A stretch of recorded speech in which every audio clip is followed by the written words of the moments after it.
I was born and raised in Tucson. I'm a second generation Tucson. I grew up on the west side of town. My parents grew up on the west side of town as well. And so we have roots by Menlo Park and by Pima Community College West Campus. Right, so if you can imagine those places, right? So, and my mom and my dad, actually, their childhood homes, I've spent a lot of time in. My dad's home was built by my grandfather, who was a carpenter. He also worked on some of the bridges downtown and some of those other things. Larriva was a well-known name because he was a carpenter. And so I got to spend a lot of time in my dad's house that he grew up in, and all of my cousins, for the most part. But I spent a majority of my childhood actually in my mom's childhood home, and my mom still lives in that house to this day. She moved into that house, I think, when she was 6. I think that's right. My mom's in the audience, so she'll correct me if I'm wrong. Yes, I'm right. Okay, so since she was 6. And we also have deep roots in the El Rio neighborhood, where our family had a grocery store. So my mom is Chinese, so we had a grocery store, like many other Chinese families in Tucson. And then my dad's family, carpenters and laborers for the most part. And so I heard a lot of stories from my parents and from my grandparents about how Tucson used to be. And how it was when they were growing up, and some of the terrifying stories that my dad told me growing up as a Latino man on the west side of town, and the crazy things he would do with firecrackers and his friends. So I knew that I didn't want to do those kinds of things. That seemed terrifying to me. Riding his bike down a mountain, chasing his friends on their bikes. That's terrifying. I don't know how he survived childhood. I'm glad he did because I'm here. So, on my mom's side, I spent a lot of time in this house and the neighborhood that my mom grew up in, and so did everybody else. The people that my mom grew up with, their families stayed in these neighborhoods, and so when I was growing up and playing in this house, I saw a lot of the older folks, passing away and new people moving in. So there wasn't a lot of kids in my neighborhood when I was growing up there. I had a lot of cousins from one other house and a couple other friends that their parents had bought the houses there. And I remember having a lot of conversations with my grandmother, my mom's mom. I call her Popo. And Popo would tell me a lot of stories about China, because there's this vast difference of growing up on the west side of town and then her experience living in China until she was 18. And she came over here, I think, in 1946. So from the time I was itty bitty, I've heard stories about China and how wonderful China is and how different it is there. And she would like to take me there. And so when she was gonna go back the first time, I was 8 years old.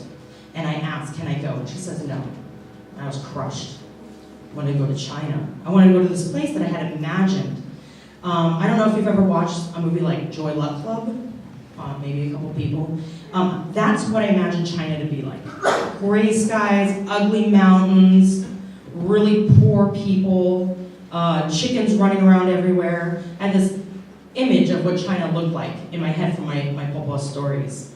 And so when she told me I couldn't go when I was 8, I was really, really crushed. And she says, well, when you turn 12, when you turn 12, I'll take you. 12 came and went. She didn't take me, she lied. So when you're 14, liar. This woman's never gonna take me to China, right? So, as I get older, more and more stories, I can visualize what China looks like. We would get letters from family members, and they would be in these international envelopes. They were red and blue and white, and the paper was crispy like Bible paper. I love that paper. And she would get these letters, and they would be written in this foreign language, and I had no idea. They were just lines. That's all they were to me. And she would try to read me some of these letters, and actually, as I grew up, I would find them, because I would go through her drawers, and I would find all these things. So if there was any private things in there, I had no idea what I was reading. And she would tell me about coming over to the US and how different it was for her from coming from Canton, China, or Toisan is the village that our family's from. I thought that was always interesting. She came from Toisan to Tucson. And why? Right? Like, why did my grandfather decide to come here? Everybody was in California, right? Arizona, he came to Arizona. And so So I had this imagined thing in my head about China, right? Like my other grandparents told me lots of stories, but China was so fascinating, such a foreign place. And when I was 18, she said, I'm gonna take you, liar. She did not take me when I was 18. And so I was like, this is really never gonna happen. But she talked about it so much. And it wasn't just about not being able to take me. When you go back home, you have to not just pay for your flight, pay for the place you're staying, pay for your food, but you have to also give back money to your family. So thousands and thousands of dollars to whoever is still living there. So it's not just that she wouldn't want to pay for my plane ticket, but she'd have to also give money back to our family members who are still in China. And so I kind of understood that a little bit more, like the finances around not being able to take me. I think she really did want to take me, but it was almost impossible. And so I got to travel a lot. I never got to travel abroad, unless you count Mexico and Canada, which I do not. So that's not studying abroad, that's not going anywhere. And but I got to move to Connecticut to go to graduate school. So I was at the University of Connecticut. UConn is actually in Storrs, which is in the middle of nowhere, and completely different than Tucson. Completely different than Tucson. And so it was like a culture shock for me to be there. But every time I've moved somewhere, only Flagstaff in Connecticut, my papa has been able to come out and visit me and stay with me for a while. And I enjoy that time. I look so forward to it, and by day 3, we want to kill each other. But it's a wonderful time, because we get to talk about stuff, and she gets to tell me more stories, and a lot of times she's repeating stories, and I'm just, filling my head with imagined China. It's always about China. Everything is compared to China. And so she comes to Connecticut and stays with me, I think for about a week. And we start talking about it, and she keeps saying, at this point I think I'm like 30, right? It's never gonna happen. She's now in her mid-80s, late 80s, and so she can't travel very much anymore. And so we're sitting there, we're talking about China again, and I was just like, so sad that we're never gonna have this trip. And I could go when she's not with me. I could go, even if she's living, and go back to China. Even though most of our relatives are gone, I won't know anything that anybody's saying, because I'm monolingual. But, so I decided, you know what, let's go to China right now, Papa. And she says, what do you mean, let's go to China? I was like, right now, let's go to China. So I open up my computer, and we're sitting there, and I think she thinks that we're gonna buy plane tickets. I'm a grad student, we're not buying plane tickets to China.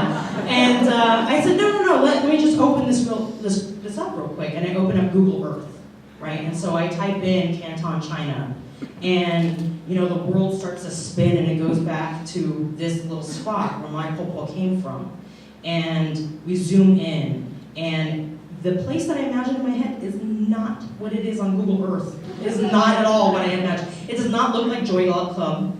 It doesn't look like those, they're still ugly mountains, but it doesn't look exactly like I thought it was. And I also thought that my papa came from this really tiny village with nobody around, really poor. And this place is huge. Like Phoenix huge.